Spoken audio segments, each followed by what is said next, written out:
사도 베드로는 그리스도인들이 이 땅에서 마주하는 고난과 종말에 가까운 마지막 때를 살아가면서 어떻게 하나님께서 원하시는 삶의 방향을 설정하고 나아가야 할지 명확히 청사진을 그려주고 있습니다.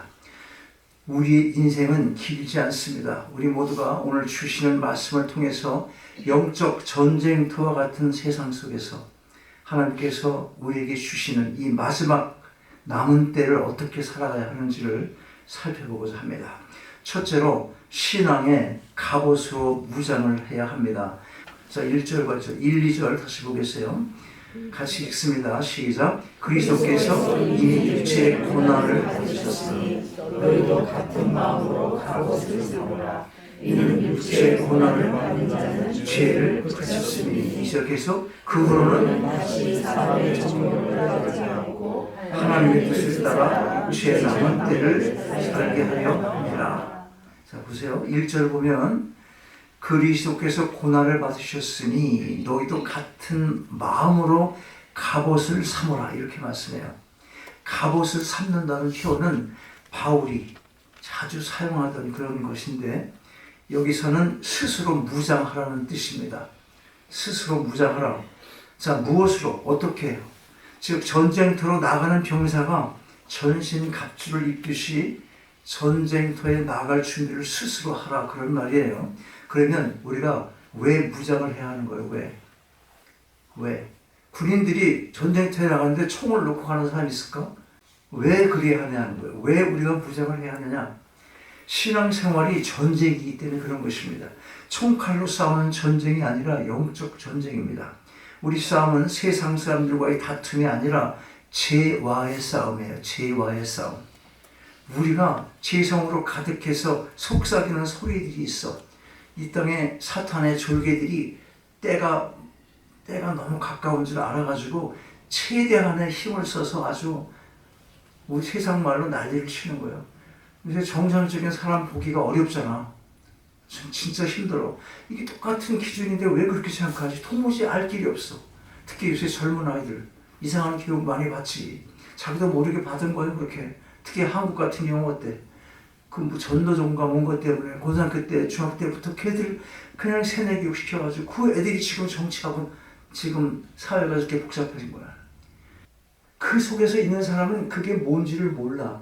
그래서 기독교인들은 기준이 있잖아. 말씀의 기준으로 보고 한 손에는 뭐 성경을 들고 한 손에는 신문을 들고 봐야 되는 거예요. 세상 거니까 이거 소용 그게 아니야. 봐야지 분별을 하지.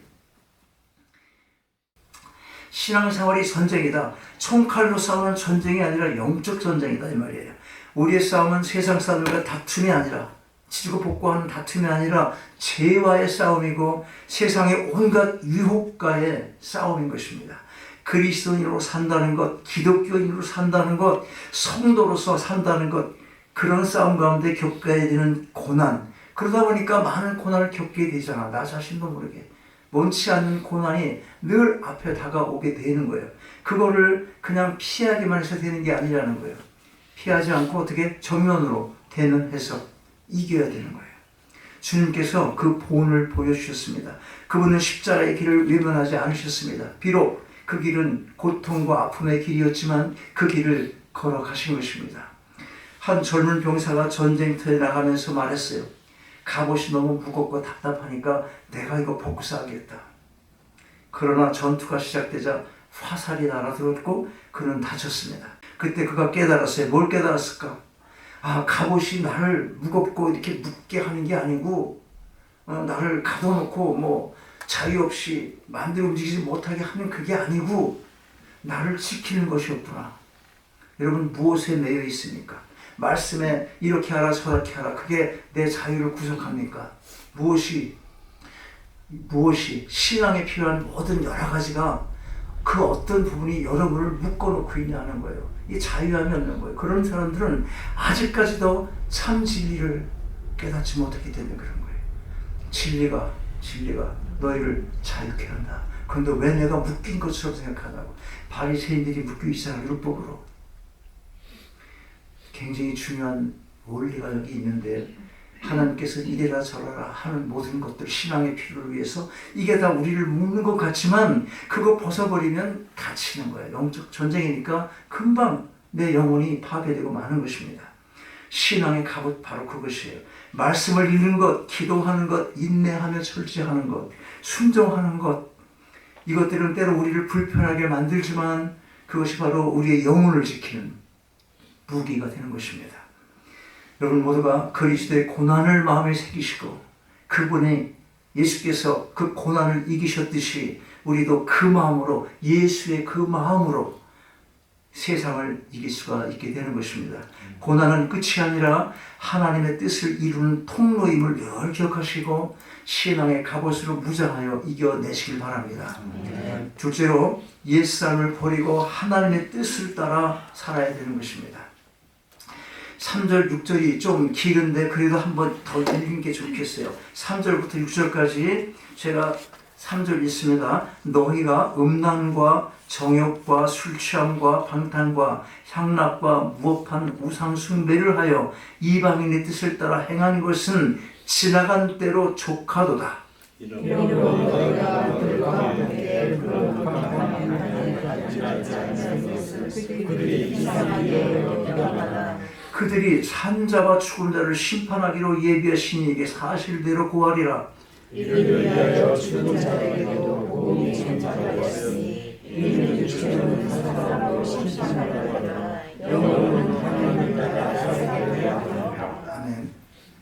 여러분 그리스도를 믿기 전 우리는 다 내 뜻대로 살았어요. 내 뜻대로 살았어요. 여러분 회개하라는 다른 게 아니고 하나님을 모르고 내 마음대로 살았던 것을 돌이켜서 반대 방향으로 가는 거예요. 그 반대 방향이 뭐야? 하나님의 뜻을 따라 사는 것. 그게 회개야. 그게 돌아서 사는 것. 뭐가 바뀌어야 돼? 가치관이 바뀌어야 되고 세계관이 토탈리 바뀌어야 되는 거예요. 가던 길 돌아갈 수 없다 하는 거예요. 가던 길 돌아보다가 죽은 사람이 있어. 여기 하나 있어. 누구요?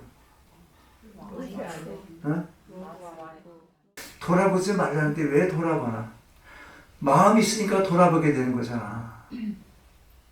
겨우 돌아봤다고 그걸 죽입니까? 소금기도 만드세요. 하나님이 사랑이 풍성하고 많으시지만 당신이 세우신 법대로 그 기준대로 처벌을 하고 그러시는 분이에요. 돌아보지 말라니까 돌아봤어. 마음이 있으니까 돌아봤잖아. 우리가요 정말 내가 하고 싶은 대로 내 기분대로 이끄는 대로 그렇게 살아왔던 과거에 우리의 모습에 우리가 그랬잖아. 그렇게 살았잖아. 다 내 뜻대로 사는 거예요. 그런데 이제 우리는 새 생명을 얻은 사람들입니다. 이전의 길을 지나갔어요. 이제는 하나님의 뜻을 따라서 이전의 길이 아닌 토털리 새 길을 걸어가야 하는 거예요. 조금만이 아니라 완전히 돌아섰는데 뭐 토털리지. 아니 180도로 돌았으면 토털리지. 이렇게 돌아섰는데 이렇게 가? 자꾸 세상을 유혹한다니까.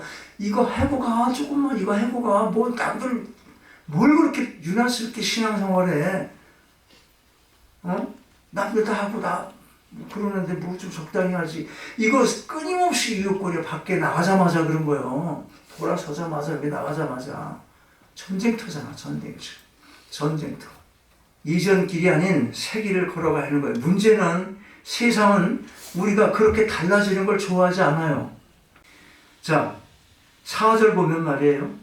그들이 우리를 비방을 해요. 왜 비방합니까? 자기들과 같이 방탕한 길을 가지 않는다는 거예요. 우리가 거룩하게 살면 세상은 우리를 이상하게 여기고 비방을 합니다. 버렸어. 교회 나가더니 젖단 나서 버렸어. 지금. 이렇게 얘기하는 거예요. 악한 영들이 가만 놔두지 않기 때문에 그런 거예요. 그러나 여러분, 주님은 주님의 뜻을 따르고자 하는 그런 삶을 살고자 하는 새로운 길을 걸어가고자 하는 그런 사람의 마음의 중심을 보시는 거예요. 마음의 중심을. 6절을 보겠어요. 6절을 보면 죽은 자들에게도 복음이 전파되었다는 말씀이 있어요. 여러분들이 이해하기가 너무 어렵잖아. 한번 죽었으면 그만이지 뭐 죽은 자들에게도 복음을 다시 전파한대. 다시 살 길이 없어 그러면. 그렇게 문자적으로 읽으면. 그렇죠. 근데 그렇게 이해하면 안 되는 거예요. 보세요. 이 말씀은 죽은 상태에 있는 자들에게 가서 복음을 전했다는 것이 아니라 지금은 죽었지만, 지금은 죽어 있지만 그들이 죽기 전에 그들에게도 복음이 전파되었다는 의미인 것입니다. 무슨 말인가 하면 지금 살았거나 죽었거나 관계없이 모든 사람들이 복음을 들었고 그 복음을 대하는 마음의 중심을 주께서 보시고 심판하실 것이니까 지금 세상 사람들이 네가 살아가는 그 새 삶을 그 길을 비방하거나 또 그 길을 걸어가려고 노력하는 너를 보고 자꾸 이상히 여기고 비방을 하더라도 그것 때문에 다시 옛 삶의 길로 돌아가서는 안 된다는 걸, 그거를 권면하고 있는 거예요. 이해하세요? 죽은 사람한테 복음하는 게 아니라 지금 땅에 죽어 있는데 그 사람들도 옛날에 복음을 다 들었던 사람들이라는 거예요. 그것도 다 심판을 받는다는 거예요. 무엇으로? 새 길로 갔는지, 회개하고 새 길을 걷고 인생을 살면서 죽었는지를 본다는 거예요. 그런 뜻인 것입니다. 한 나그네가 산길을 걷다가 두 길을 만났어. 두 길 만나면 어떻게 해야 돼? 결정을 해야 돼. 어떻게 결정해야 되는 거예요? 어떻게? 이리 갈까? 저리 갈까? 이런 노래가 있더라고. 이리 갈까? 저리 갈까? 대중가를 듣고 춤추고 헷갈리고 그러는 게 아니라 그 속에서도 복음이 있어. 이리 갈까? 저리 갈까? 차라리 돌아갈까? 돌아가면 어디로 가는 거야? 돌아가지 말아야지. 차라리 돌아가면 큰일 나는 거지. 이리 갈까? 저리 갈까를 대면해서 어떻게 선택해야지. 한 길은 넓고 평탄했어요. 다른 길은 좁고 험했는데 위로 향하고 있어. 위로. 여러분, 하나님의 뜻을 따르는 길은 언제나 좁고 험합니다. 그러나 그 길이 십자가의 길이고 그 길 끝에 영원한 생명과 하나님의 영광이 빛나고 있는 것입니다. 오늘 여러분의 삶의 방향 어디입니까? 그 방향은 내 자신의 뜻인지 아니면 하나님의 뜻인지 구별할 필요가 있어요. 생각해 봐야 되는 거예요. 무엇으로? 말씀에 기준하여서. 지금은 세상이 다 내 뜻대로야. 내가 아니면 아닌 것 같아. 내가 좋아야 되는 것 같아. 아니지. 사람이 기준이 다 다른데 그래서 그렇게 살면 안 되지 하고 하나님은 기준을 정해준 거예요. 우리에게. 우리가 이 말씀을 다는 모르다 하더라도 성령께서 우리 마음속에 계시니까 우리 마음속에 있는 그 양심을 통해서 깨닫게 하시는 거예요. 성령께서. 그러므로 난 그 말씀을 몰랐기 때문에 내가 이렇게 했는데요. 이거는 믿음 약한 사람이라는 소리예요. 성령이 역사하시는 그 음성을 듣지 못하고 성령께서 이끄시는 삶의 방향대로 끌리지 못해. 그렇게 가지 못해. 왜? 세상 일이 바쁘니까 그게 마음속에 꽉 차졌어. 자리를. 그러니까 오늘도 지는 거야. 그건 승리한 삶이 아니지. 그렇다는 거야. 어떤 뜻으로 살아가냐 하는 것. 하나님의 뜻 가운데 걸어가야 되는 것입니다. 여러분 모두가 내 뜻대로 살았던 옛삶을 깨끗이 청산하시고 하나님의 뜻을 따른 새로운 삶, 이 삶을 살아가시기 바랍니다. 자, 마지막 때의 삶, 셋째로 사랑과 봉사로 하나님의 영광을 나타내야 합니다. 7절부터 11절까지인데 이것도 너무 길어. 그러니까 그냥 스킵하겠어요. 자, 7절 말씀을 보면 만물이 마지막이 가까이 왔으니 그러므로 너희는 정신을 차리고 근신하여 기도하라. 이런 말씀이 있어요.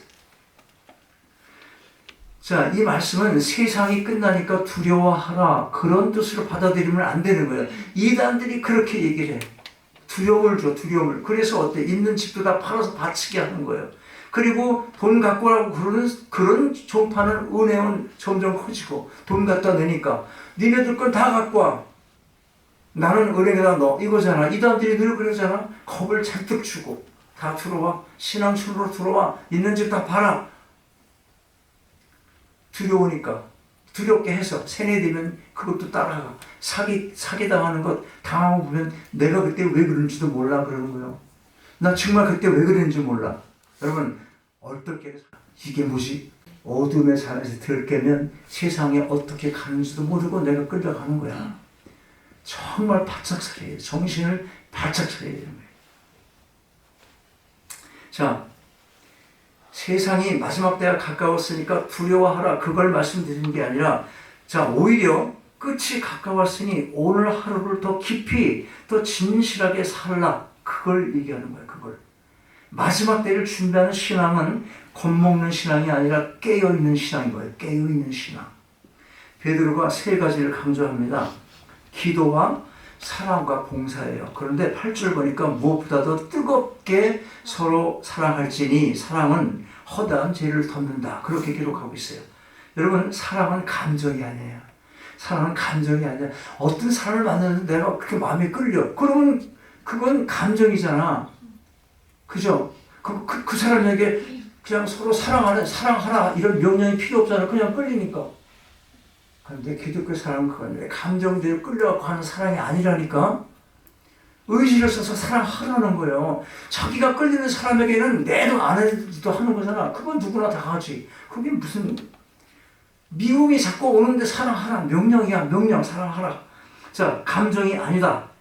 사랑은 감정이 아니다. 중요합니다. 상대의 허물을 덮고 용서하고 이해하는 것입니다. 내 의지를 써서. 그리고 9절에는 서로 대접하기를 원망 없이 하라고 했어요. 섬김은 억지로가 아니라 감사함으로 하는 것입니다. 내가 섬길 수 있는 손이 아직 있으니 좋네. 내가 섬길 수 있는 다리가 있으니 걸어가서 구해줄 수 있네. 내가 음식도 할 수 있고 뭐도 할 수 있고 이거 다 아직까지 내가 할 수 있구나. 감사함으로 하면 되는 건데, 그러면 하나님께서 영광 받으시는 거고, 그게 진정한 섬김이고 봉사인 거예요. 10절에는 지금 금방 얘기한 대로 10절 보면 각각 은사를 받은 대로 하나님의 여러 가지 은혜를 맡은 청지기 같이 서로 봉사하라 이렇게 말씀하고 있잖아요. 우리가 가진 은사, 여러 가지 은사 있어요. 하나님이 주신 선물입니다. 그것을 하나님의 영광을 위해서 사용하라, 그런 얘기입니다. 미국의 한 병원에서 일하던 청소부 여성이 있었어요. 그녀는 매일 병실을 청소하면서 이렇게 기도합니다. 하나님, 오늘 이 방에 주님의 평안이 머물게 하소서. 병실에서 청소를 하면서도 그렇게 이 방에 주님의 평안이 머물게 하옵소서. 그 기도하는 하는 거예요. 그녀는 환자들에게 복음을 말로 전한 적이 없어. 그냥 어떻게 했어? 그녀의 미소와 친절 그리고 깨끗한 손길을 통해서 많은 환자들이 위로를 받는 거예요. 쓸데없이 아무것도 모르는데 예수 믿으세요. 이제 죽지 모르잖아요. 그러면 무슨 사람이 이거 미친 여자야, 미친 여자. 마음이 위로고 아픈 사람을 안아주고 같이 울어주는 거 그만큼 좋은 게 없는 거예요. 그 청소부 아주머니, 한 환자가 말했어요. 그 청소부 아주머니가 나에게 예수님의 사랑을 보여 주었습니다. 그렇게 고백을 했어요. 여러분, 하나님은 우리가 하는 일의 크기를 보지 않아. 그 일을 대하는 마음의 자세를 보는 거예요. 찬양을 하든 아이를 돌보든 직장에서 일을 하든 그 마음이 주님께 향해 있다면 그것이 바로 진정한 예배가 되는 것입니다.